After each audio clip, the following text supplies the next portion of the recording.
Génération Hip Hop Soul Radio.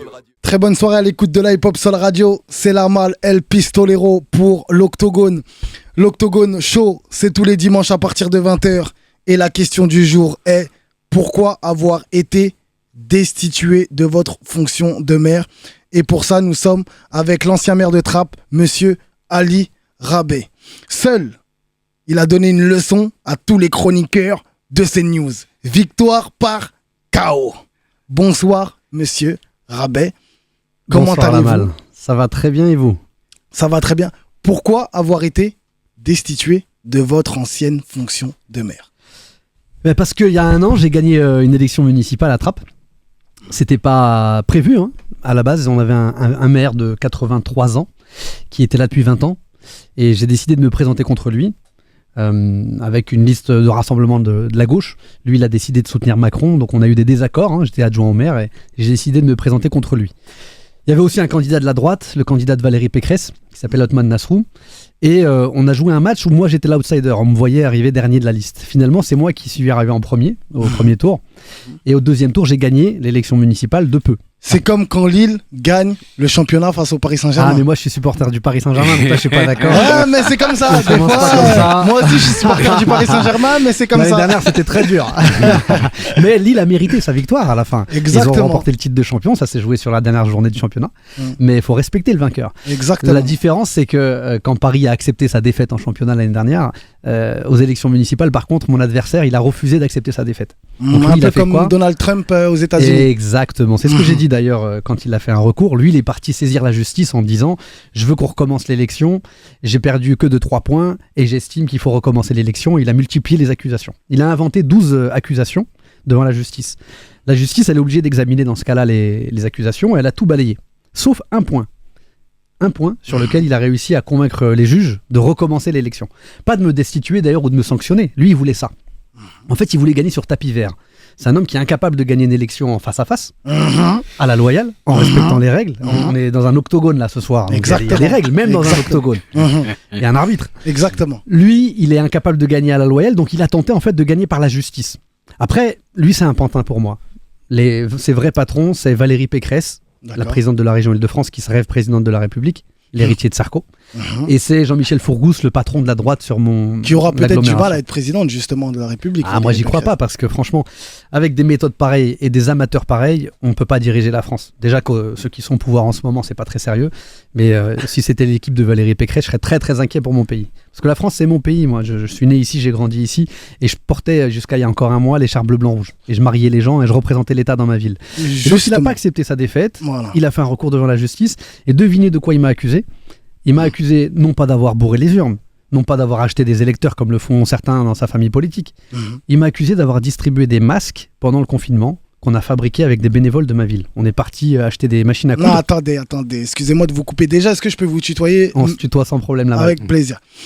Vous êtes... Enfin, t'es en train de nous dire là, tout de suite, qu'ils t'ont reproché... C'est ça. D'avoir donné des masques à la population pendant le confinement, donc pendant l'épidémie du coronavirus. Quand on n'en trouvait nulle part. Quand on n'en trouvait nulle part et qui nous ont obligés et qui nous forçaient à rester chez nous et nous protéger un maximum. T'as tout compris. D'accord. C'est incroyable, mais c'est ça. Incroyable. La seule accusation qu'il a portée, c'est celle-là. Et en fait, à l'époque, moi, je décide, c'est même pas moi à la base qui le décide, c'est des bénévoles dans la ville et des personnes dans les quartiers, quoi, qui me disent...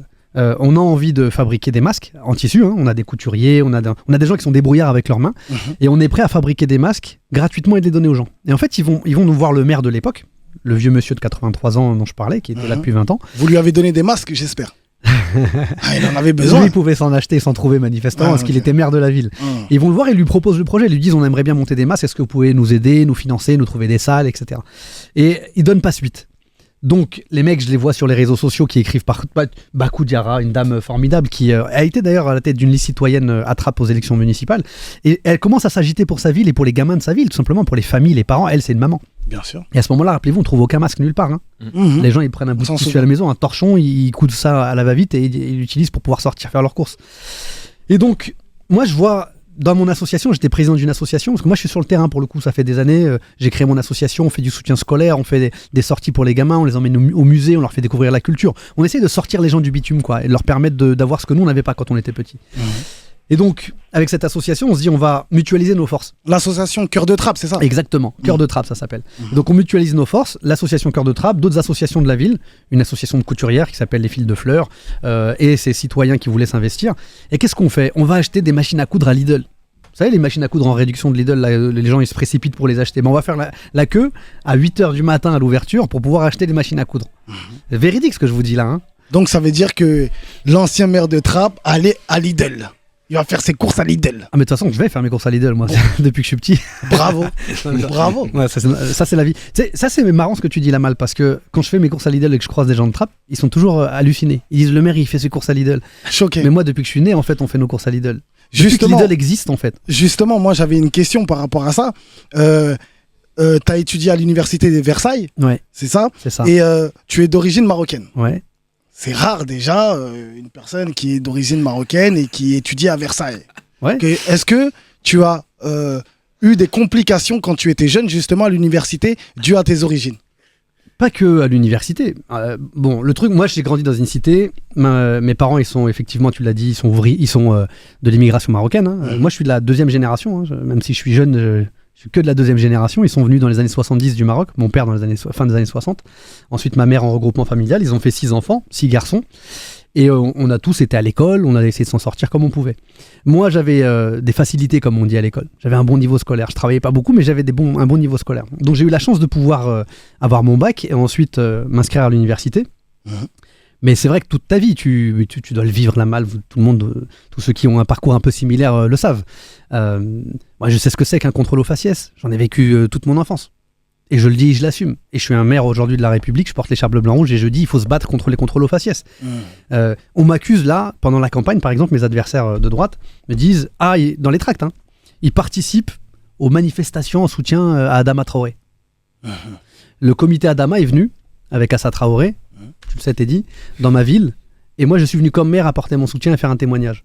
Parce que j'estime que, moi je respecte la police, hein, je pense qu'on a besoin de policiers dans nos cités, dans nos quartiers, qu'on a besoin d'être protégés, etc. Mais les violences policières, c'est un fléau qui touche d'abord la police d'ailleurs, qui la discrédite aux yeux des concitoyens. Et derrière, c'est une violence pour la totalité de la population. Excuse-moi de te couper, mais justement, c'est intéressant ce que tu dis.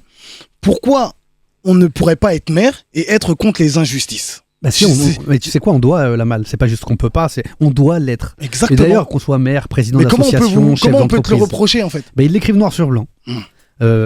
Ali Rabet, ils prennent des photos. Ils les mettent sur Twitter, etc. Et ils disent regardez, il est avec des voyous, etc. Mais moi je suis très fier d'avoir soutenu le comité Adama. Il n'y a pas de problème, je l'assume, je le revendique. Et je le referai évidemment si c'était à refaire. J'ai participé à la plupart des manifs, là, la manif annuelle qui est organisée dans le 95. J'y vais à chaque fois et j'en suis très fier. Comment donc voilà, les discriminations je connais, que ce soit en tant que personne typée comme on dit, hein, que ce soit au moment d'entrer à l'université, de choisir son orientation. Enfin très tôt, je vous raconte une anecdote qui m'avait marqué. Moi j'étais au collège. Il y avait un gamin qui avait perdu ses clés. Enfin, je te la racontais. En fait, moi, je suis en classe. Je suis en classe pendant une année, c'était en 5e. Moi, j'avais un bon niveau scolaire, je te le disais, donc ils me mettent dans la classe des gens qui s'en sortent pas mal, tu vois. Donc, ils me mettent plutôt avec des gens qui viennent des villages, voilà, bon petit niveau. Et on est 3 ou 4 rebeux dans la classe. Dans les autres classes, il y a tous les rebeux et les renouades de notre quartier. Et on parque, en fait, les mecs de la cité d'un côté et les mecs qui viennent des villages de l'autre côté. Et moi, on me sort, si tu veux, c'est l'arabe qui cache la forêt, comme dirait Jamel Debbouze, et on me met dans la classe de ceux qui s'en sortent bien. Et on est 3. Un jour, on est en cours de français avec Madame CIT, je me rappelle de ça dans le détail. Tu te rappelles toujours des injustices que tu vis. Ouais, exactement. Il y a le CPE qui rentre, qui nous désigne tous les 3 rebeux, et qui nous dit suivez-moi. On le suit, on sait pas pourquoi. On va dans son bureau, il nous dit qui a volé les clés d'un tel. Mickaël, le prénom du mec, pas donné son nom de famille. On se regarde, et en plus tu sais dans ces moments-là tu dis c'est peut-être l'autre, donc tu sais pas, donc vraiment on sait pas, donc on dit jamais, c'est pas moi, sur la tête de ma mère, etc. Le mec évidemment il nous croit pas, et le gars il dit sortez de mon bureau, on vous laisse la journée, dans la journée demain matin si vous ramenez pas les clés, vous êtes virés tous les 3. Donc nous on sort, et tu vois le stress, 5e, hein, gamin de 12 ans, hein, et on se parle. Et chacun se dit, ouais, c'est toi. Et tout le monde jure, c'est pas moi, je te jure, c'est pas moi. Donc là, on se dit, mais c'est pas possible, on est victime d'une injustice de dingue. Et moi, je me rappelle très bien, je rentre chez moi le soir, je suis mal, je sais pas comment le dire à mes parents. En 6e, j'ai déjà été viré quelques jours pour une petite connerie. Et je me dis, j'ai récidive, mon père. Donc je le dis pas à mes parents, je me dis, il va peut-être se passer un miracle le lendemain. Et on sait pas quoi faire. Dans ce moment-là, comment tu te sors de l'injustice? Le lendemain matin, il revient en classe, il nous reconvoque. Et cette fois avec le gamin qui nous a dénoncé d'avoir volé ses clés. Le mec, il regarde ses pompes dans le bureau du CPE et de la principale. Il nous gueule dessus, et nous, on jure. Mais là, il voit on est sincère quand même, parce que là, il y en a un qui s'est mis à pleurer et tout. Enfin, on était en mode, mais qu'est-ce qu'on fait pour se sortir d'une injustice pareille? Et là, le CPE, d'ailleurs, j'oublierai, il s'appelait Monsieur Bonvoisin. J'oublierai jamais ce mec-là, parce qu'il y a des mecs honnêtes quand même. On va aller frapper chez lui alors. Faut que je le retrouve. Si c'est un bon voisin. Ce mec-là, il comprend qu'il y a un truc qui va pas. Il sort du bureau, il prend avec lui le petit, et il lui dit, on l'entend crier à travers la porte. Au bout de 5 minutes, on l'entend gueuler. Après, il re-rentre et il dit, répète ce que tu viens de me dire devant la principale, qui pendant ce temps nous menaçait déjà de porter plainte, etc. Et il dit, en fait, je les avais oubliés chez moi, je les avais perdus chez moi, je les ai retrouvés hier soir et j'ai injustement, en gros, accusé les 3 rebeux de la classe. Donc ça, quand tu le vis quand t'es en 5e, t'es vacciné à vie et tu sais que de toute façon, sans victimisation ni quoi que ce soit, après tu fais ton chemin et tu peux contrarier à la preuve mon parcours, le destin qu'on décide parfois pour toi. Mais tu sais que parfois, rien qu'à cause de ton nom et de ta tête, tu seras jugé, stigmatisé par des gens qui te connaissent pas. Justement, tu as vécu des injustices, tu as été maire de Trappes, tu vas peut-être l'être prochainement. Quelques jours, j'espère. Bien sûr.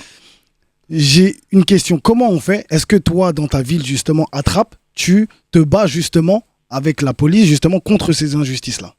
Ben, j'ai même nommé une adjointe en charge de la lutte contre les discriminations, pour l'égalité, femmes-hommes, etc., contre le racisme, etc. J'ai vraiment voulu nommer une élue en charge de ça parce que tu dois afficher et assumer le fait que tu mènes un combat politique là-dessus. C'est pas juste espère que ça se règle naturellement, il faut en faire un combat politique. Et donc voilà, j'ai nommé une adjointe et c'est une discussion constante qu'on a d'ailleurs avec la police sur les méthodes d'intervention, sur ma propre police municipale d'ailleurs. On a choisi d'étoffer, de renforcer la police municipale et je recrute des policiers municipaux. Et pendant les entretiens d'embauche, je les questionne justement là-dessus sur leur éthique. Je peux te raconter une anecdote? On a encore un peu de temps? Bien sûr. Il y a un policier que j'ai embauché.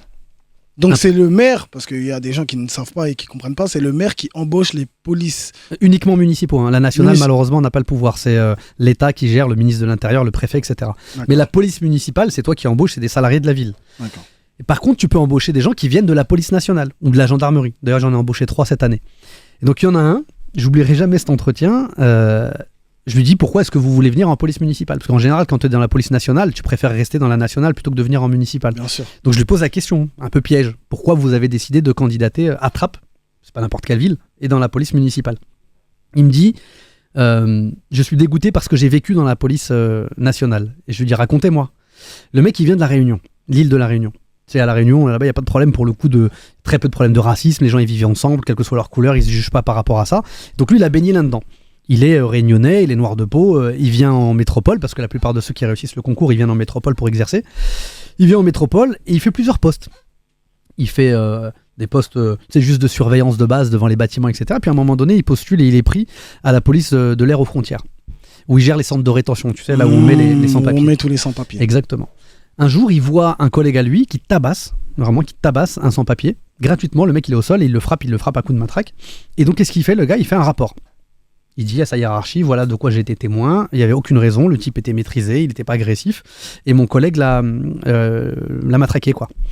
Il fait ce rapport pour dénoncer ce qu'il constate être une violation de la loi, c'est la vérité, c'est une violation de la loi.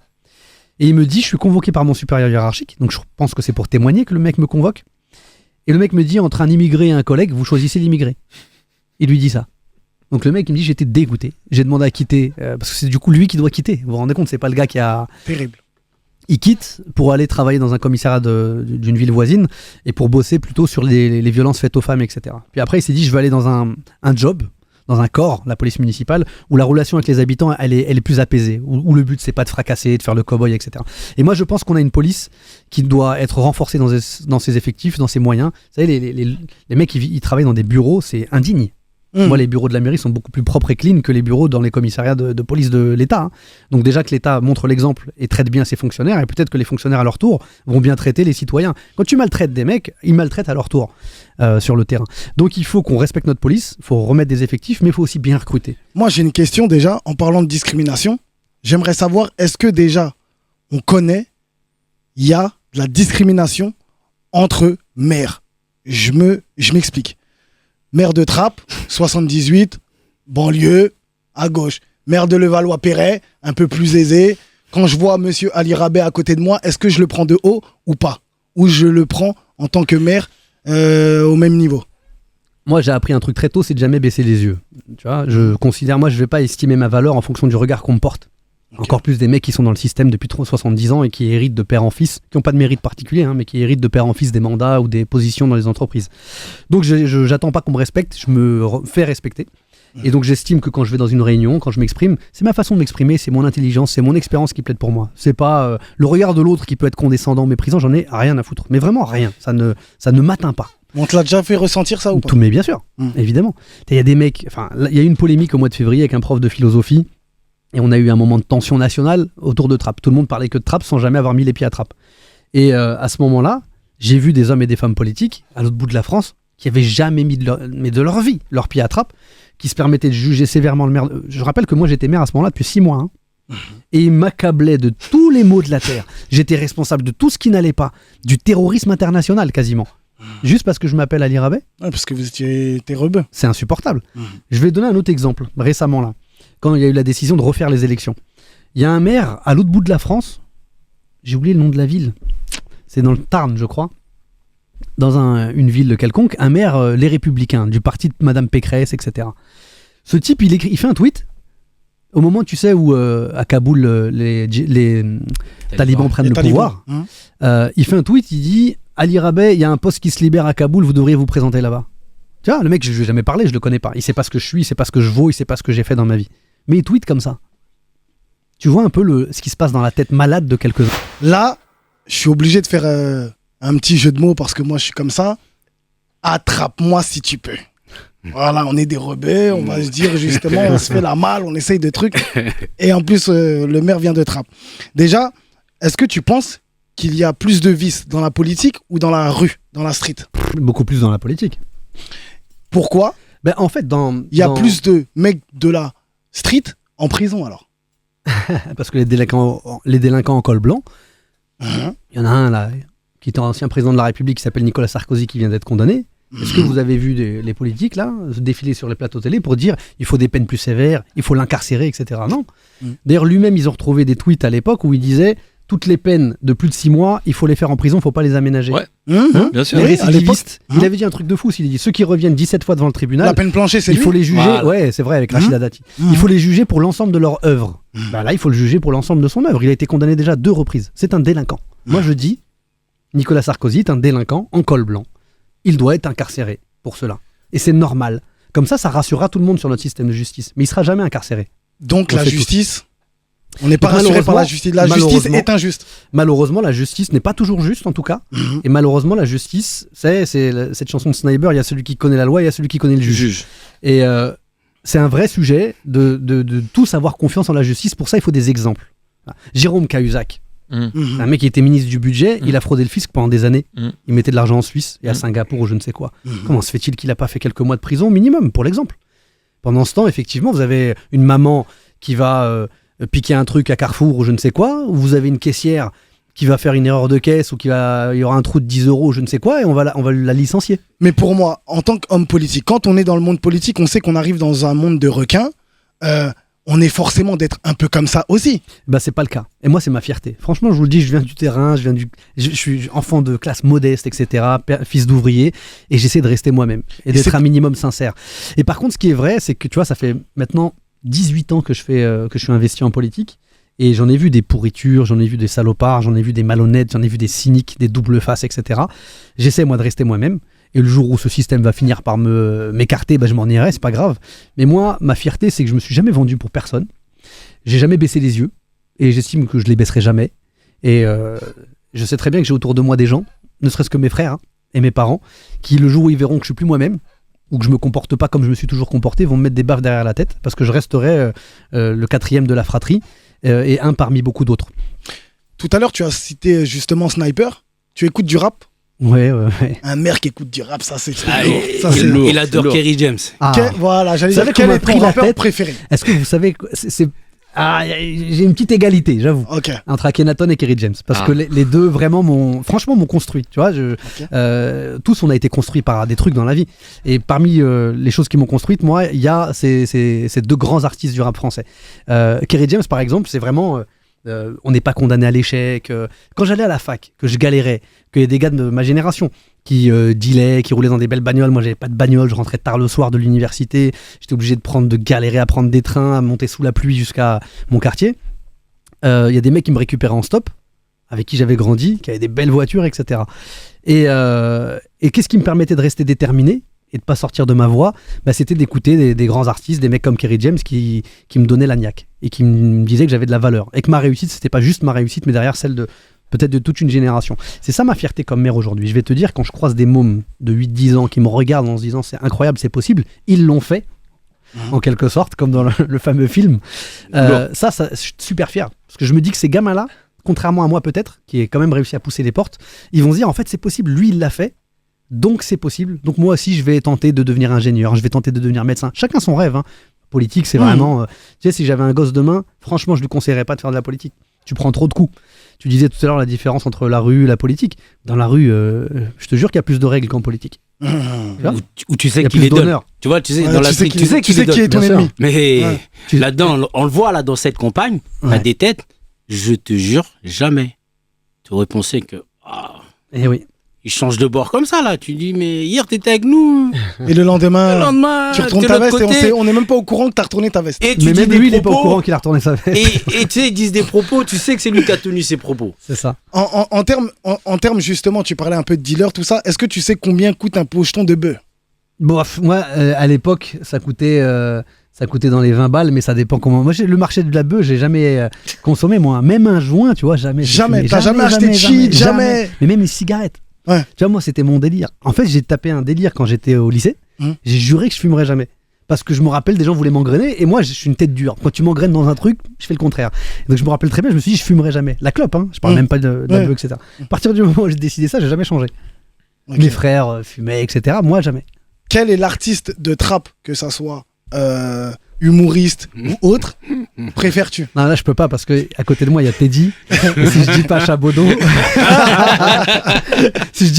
il va se dire que c'est Chabodo, c'est un rappeur de trap qui a fait la Banlieue Ouest Mafia, qui a regroupé énormément d'artistes du 78 et qui essaye de porter haut le drapeau du rap dans les Yvelines. Donc voilà, moi je suis obligé de promouvoir les artistes de mon cru, de ma ville. C'est mon rôle aussi d'être le porte-parole. Donc Chabodo, et il a fait un titre qui s'appelle Le maire de trap. Avec l'écharpe sur la pochette et tout. Ça m'a aussi inspiré, ça. Je me suis dit pourquoi pas moi. Voilà, donc tu connais un peu quand même les rappeurs de trap. Ouais, bien sûr. Ok, et on a des vrais talents. Quel est le pire rappeur de trap? Ah non, je vais pas faire ça. Tu veux me mettre à dos des gens de ma vie, c'est pas possible. J'ai un en tête, mais je vais pas le citer. Mais en fait, tu vois, moi, je suis mon défaut, c'est que je suis un nostalgique. Donc je suis un peu resté bloqué dans les années 90. Vraiment, moi je suis de la génération IAM, NTM évidemment, Kerry James, Sniper, c'était déjà un peu la fin, tu vois, pour moi. Et après les artistes, le Booba de l'époque, tu vois, le Booba d'aujourd'hui, moi j'arrive pas, quand j'écoute tous les trucs vocodés et tout, je suis un peu hermétique. Et d'ailleurs, il faut qu'il arrête, Chabodo, de temps en temps, il faut qu'il nous fasse des titres à l'ancienne. Et plus sérieusement, pourquoi je te disais ça? Parce que il y a des gars aujourd'hui, même dans ma ville, et c'est à cela que je pense, si tu me dis les pires, ils font du rap, c'est pas du rap. Je suis pas d'accord, je peux pas dire que c'est du rap. C'est peut-être autre chose, c'est une discipline. Chant, mais c'est pas du rap. Non, et puis moi ce que j'aime aussi, c'est les titres, les chanteurs qui ont du texte aussi, tu vois. C'est pour ça que tout à l'heure j'entendais votre boss qui citait Renaud, un titre mais ancien, qui a au moins 50 ans de Renaud, et je respecte beaucoup ça. Pour moi, tu vois, les artistes dont on parle, les rappeurs à texte, etc., c'est les héritiers de Brassens, de Renaud, de Brel, etc. C'est des mecs qui ont une révolte, qui se battent, qui ont des causes à défendre, et notamment ils défendent les petits, les faibles, les fragiles, les gens qui ont besoin justement qu'on soit leur porte-parole. Et depuis Renaud jusqu'à Kerry James, jusqu'à beaucoup d'autres aujourd'hui, il y a un bel héritage. Omar Sy ou Jamel Debbouze? Je vais dire Jamel Debbouze juste parce qu'on a plus de proximité. Omar Sy, je le connais pas assez bien personnellement. Donc je dirais Jamel Debbouze si tu me donnes le choix, mais en réalité, j'ai beaucoup de respect pour les deux. Tu lui as déjà serré la main? À qui? À Jamel Debbouze. Ouais, enfin, laquelle? Là, t'es cruel, là. On se serre pas la main, mais on se salue chaleureusement. Encore qu'il te donne l'autre main, il te donne la gauche. Ouais, ok, d'accord. Ah, toujours à gauche. Ouais. C'est ça. Ah ouais, non, c'est un bon gars, Jamel. Ouais, c'est un bon gars. Et je dirais que... Bon, après, je vais pas comparer les deux parce que je suis un mec de trap. Mais Jamel, il a été quand même à un moment très investi sur la ville de Trappes, puisqu'il a été président du club de foot de Trappes. Ouais, c'est vrai. Et il a permis à l'époque, on était, je sais même pas si c'était Excellence, a donné un salaire à un ancien professionnel qui s'appelait Hippolyte Dombeto. Ouais. Il lui a donné un salaire et on avait eu comme sponsor Tati, Canal+, grâce à Jamel. Donc c'est un grand bonhomme. Après, ce que je peux témoigner d'un truc, normalement j'ai pas à le faire, mais les deux agissent pour Trapp et pour les familles de Trapp et pour les associations de Trapp sans jamais le dire et sans jamais faire parler d'eux. Les deux. C'est important. Et Jamel Debbouze. Omar Sy, il est plus discret. Il fait des trucs. Il a un truc qu'il n'aime pas que tu dises c'est lui qui a fait, tu vois. C'est pour ça que là, quand je dis ça, je dévoile des trucs que je devrais pas dévoiler. Mais Jamel, Omar, il a investi dans sa ville, sauf qu'il veut pas que ça se sache. Et bravo. Il veut pas qu'on fasse de pub et j'ai du respect pour ça. Nicolas Anelka. Nicolas Anelka, remarquable. Pour le coup, la série Netflix, là, le reportage Netflix, est magnifique parce qu'il rétablit un peu la justice et la vérité. Je supporte pas les injustices depuis que je suis enfant et cet homme-là a été victime, peut-être avant l'heure, tu vois, avant qu'il y ait les Zemmour et compagnie, ils se sont déjà acharnés sur lui parce qu'il vient de Trappes et parce qu'il a pas la bonne couleur de peau. Et l'équipe de France, elle a cristallisé à un moment donné tout ce qu'il y avait de malade dans notre pays, de gens sur lui. Sur lui qui à un moment donné a porté sur ses épaules toute la détestation d'une partie de la France contre ceux qui sont de couleur, et très injustement.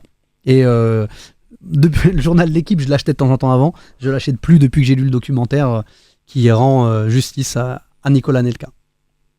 Bravo. On est avec un jeune aussi du 78 de Mantes-la-Jolie, Anis, le Diez.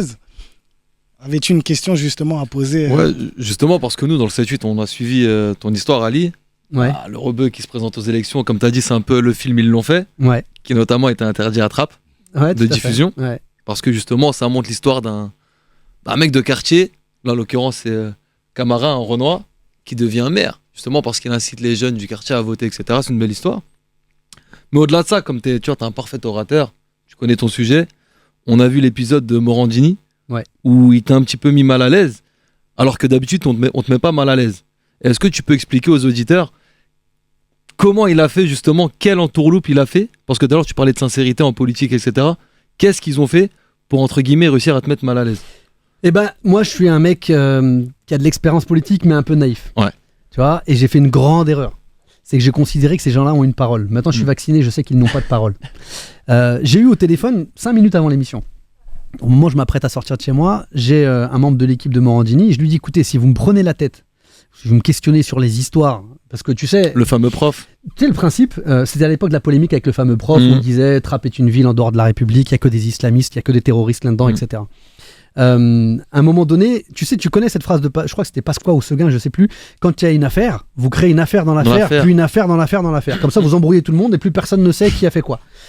Eh bien, quand on commençait à démontrer que ce prof de philo était un mythomane, moi je le dis, c'est un mythomane. Il y a d'ailleurs des journalistes qui ont bien fait leur travail. Moi aussi, je le dis, oui, bien sûr, on a été, bien sûr. Et qui ont démontré que c'est un mythomane. Le mec, il dit, il n'y a pas de coiffeur mixte, il y en a un à 50 mètres de son lycée. Tiens, sors de ton lycée, tu verras le coiffeur mixte. Et je passe sur les mensonges qu'il a débités. Alors, quand on a commencé à révéler ça, ils sont allés me faire un procès. Valérie Pécresse, etc. Tous ceux qui cherchent. Ça les arrangeait. Ben oui, parce qu'ils voulaient pas que je réussisse à prouver qu'il y avait une stratégie derrière, qu'il y avait un prof d'histoire qui était en vérité un militant politique d'extrême droite, qui tient des discours islamophobes, etc.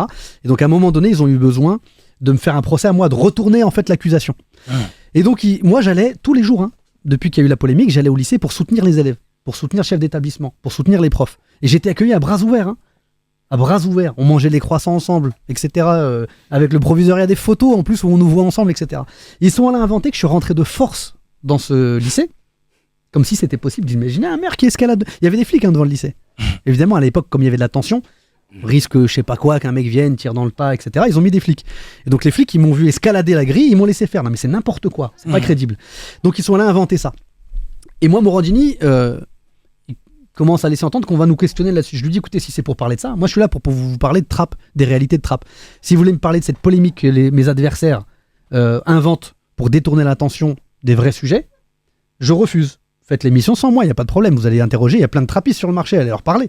D'ailleurs, c'est à ça que j'avais fait. Moi, j'avais dit à tous les journalistes, venez, faites votre enquête, vous n'avez pas besoin de moi. Venez dire s'il y a des problèmes, montrez les problèmes. S'il y a des choses qui vont bien, montrez ce qui va bien. Il me dit, non, monsieur le maire, on vous jure, on ne va pas aborder le sujet. Et au moment où j'arrive face caméra, qu'est-ce qu'il fait? Il aborde le sujet. Donc moi, je me dis, mais ces gens, ils n'ont pas de parole. Et on le voit à la caméra, je suis stupéfait en fait. Je suis face à lui, je me dis, mais c'est pas vrai. Et en fait, à ce moment-là, heureusement qu'on n'est pas, heureusement que je suis maire, qu'on n'est pas dans notre quartier. Parce qu'à ce moment-là, à un moment donné, il faut un octogone pour nous départager. C'est pas possible. Il n'y a que ça qui permet de soulager ses nerfs. Monsieur Morandini, venez dans l'octogone sur Génération. Non, mais franchement, vous battre. Non, on va pas se battre avec l'intelligence. Mais effectivement, de toute façon, là, on se bat qu'avec l'intelligence. Et je vais dire un truc cash. C'est que aborder à ce moment-là cette histoire inventée d'intrusion dans un lycée. J'avais eu le malheur de distribuer une lettre aux jeunes en leur disant ne vous faites pas condamner à l'avance. Ne désespérez pas. Ne laissez pas les gens vous insulter, etc. Vous n'êtes pas condamné à l'échec. Et je cite Kerry James dans la lettre. Voilà, j'essaie de donner de l'espoir à des gamins. Et ça, on ne l'a jamais pardonné.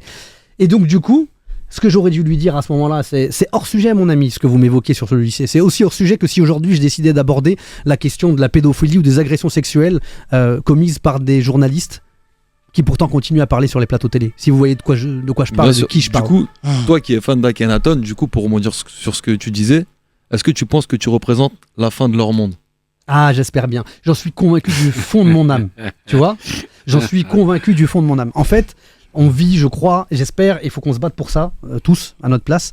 On vit en fait la dernière agonie, le dernier spasme en fait, d'un système de gens qui, d'ailleurs Zemmour le dit bien, qui croient en fait qu'ils vont réussir à faire revivre un monde qui n'a jamais existé autrement que dans leur fantasme. La France blanche, gauloise, elle n'existe pas depuis au moins 2000 ans. Même plus que ça. Il faut arrêter de fantasmer. Zemmour lui-même, vous voyez, son nom dit d'où il vient. Et beaucoup d'autres. Donc à un moment donné, on est un pays de métissage. On est un pays où on ne se juge pas en fonction de sa couleur de peau. J'ai autant de respect pour un blanc, un noir, un arabe, un vert, un jaune, peu importe. Et il faut se respecter pour ce qu'on est, se mélanger, c'est ce qu'on fait déjà. La France est le pays d'Europe où il y a le plus de mélange, de mariages mixtes. Il faut arrêter de laisser parler et nous dominer ceux qui veulent d'un monde qui n'existe pas, qui n'existera jamais. Nous sommes leur cauchemar. Eh bien, nous sommes tout simplement l'avenir de la France et eux, ils disparaîtront dans les poubelles de l'histoire. Monsieur Ali Rabet. Et ça fait Bourdin. Hein c'est du lourd, ça. Hein Monsieur Ali Rabet. Un dernier mot pour nos auditeurs. Un dernier mot. Ouais, pour nos auditeurs. Bah écoutez, souvent ceux qui écoutent votre radio, c'est des gens de banlieue, c'est des gens qui se sont fabriqués par eux-mêmes. Moi, je veux vous dire à tous, beaucoup d'entre vous d'ailleurs m'ont écrit des messages à l'époque pour me dire on est fiers de votre discours, de ce que vous dites, de ce que vous faites et de la façon dont vous avez rembarré à l'antenne des gens d'extrême droite manifestement. Par pitié, tous à la place qui est la vôtre, que vous soyez ouvrier, chef de chantier, médecin, homme ou femme politique, ne baissez plus les yeux. Vous êtes des hommes et des femmes dignes. Regardez ceux qui vous regardent en face. Vous valez souvent mieux que ceux qui vous critiquent. Ne baissez jamais le regard et défendez ce que vous êtes, quitte à payer le prix fort. J'ai une dernière question quand même, Ali. Quand on est maire et musulman, est-ce qu'on peut pratiquer sa religion normalement ? Bon, déjà, normalement, un élu, un maire, il n'a pas à dire je suis catholique, musulman, juif ou autre chose. Okay. Même athée. Mais il y en a certains qui tirent des conséquences juste à ton nom, ton prénom et ta tête. Donc moi, je l'assume, je ne vais pas le cacher, je suis musulman. Je suis musulman de naissance, de culture, de tradition, de confession. Je suis par ailleurs pratiquant, ce qui ne fait pas de moi un terroriste, comme la plupart des pratiquants de ce pays. Et oui, j'ai une pratique religieuse. Je la fais dans la discrétion et dans la vie privée. Je ne m'affiche pas, je n'ai pas besoin. Je suis d'abord un Français. Personne ne peut m'entraver dans ma pratique religieuse. Par contre, je le dis, les hommes et les femmes politiques, quelle que soit leur confession, devraient laisser ça à la maison. Moi, je trouve ça scandaleux qu'on fasse des procès d'intention à des gens qui seraient musulmans, par exemple. Et je me rappelle très bien, je ne sais pas si vous avez cette image en tête, Johnny Hallyday, au moment de sa mort. Il y a eu tout un hommage national. Il y a eu sa tombe qui était exhibée. Et il y a eu le défilé des hommes et des femmes politiques. Et vous allez dire que je suis obsessionnel sur Valérie Pécresse, mais je me rappelle qu'au moment où elle sait que toutes les caméras sont braquées sur elle, elle arrive sur la tombe et elle esquisse un signe de croix très net, très clair. Ben moi, comme maire, je m'interdirais ça. Dans la place publique, devant les caméras, j'exhiberai pas ma confession ou ma pratique religieuse, parce que j'estime qu'il faut respecter la laïcité en étant capable de ne pas faire de signes ostensibles quand on représente la République et qu'on est en représentation de la République. C'est ce qu'elle faisait ce jour-là. Elle n'a pas eu la bonne attitude. Alors j'en ai marre qu'on stigmatise certains qui n'auraient pas la bonne confession et qu'à l'inverse, on laisse tout faire à d'autres sans jamais leur faire de procès. Monsieur Ali Rabet, est-ce que vous vous engagez je m'en régale. Est-ce que vous vous engagez à revenir sur Génération dans l'Octogone si vous êtes maire de Trappes? Avec grand plaisir. Mais alors si en plus vous venez à Trappes avec le studio, c'est encore mieux. On viendra, on s'engage. Super. Merci en tout cas, monsieur Ali Rabet, ça m'a fait plaisir. Merci Teddy, merci le Dièse à Nice de vous avoir reçu dans l'Octogone. Bonne soirée à tous, on se retrouve dimanche prochain. Merci à toute l'équipe. À partir de 20h. Génération Hip Hop Soul Radio.